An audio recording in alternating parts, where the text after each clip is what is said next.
चौकी नाचा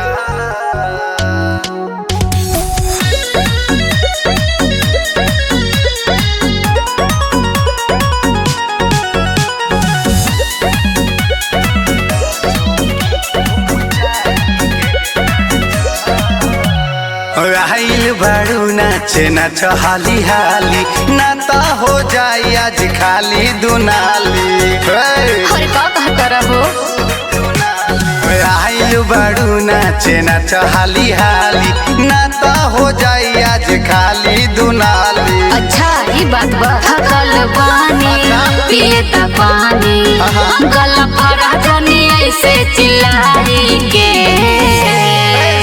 नाच अच्छा ये गोरी तुड़दा चौकी ऊंचाई के नाच ये गोरी तुड़दा चौकी ऊंचाई के नाच। अरे भक्त काहे रे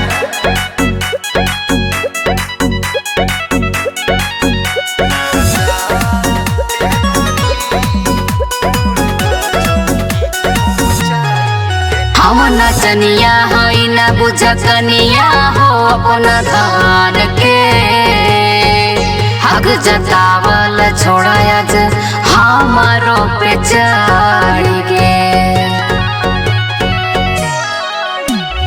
रात भर माजाले हब सुना गोरी केहू जे बोली आज चल जाई गोली। अरे भक्त लगत लाइन मरत बहरा अरे अखिया से अखिया मिलाई के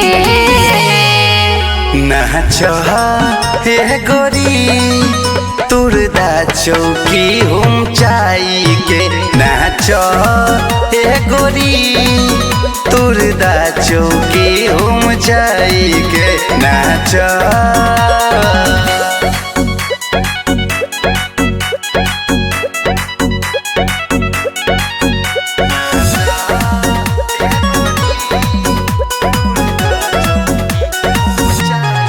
गणेश सुनकर तो हरी रहनिया बुझात खराब हो।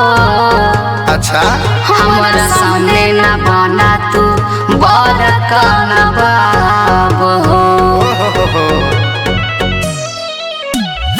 अमन मुरारी के चलेला राज ढेर जे बोलबू त होई इलाज। हरे नवा के नाती हटत दूरे लगा बथूरे अजनी फायदा ला हमरा ढिलाई के।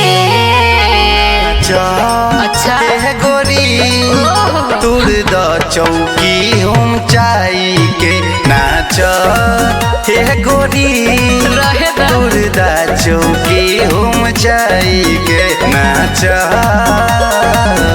अरे सफा पगलाइए गइल बारा का। धन रिकॉर्डिंग स्टूडियो सीतामढ़ी।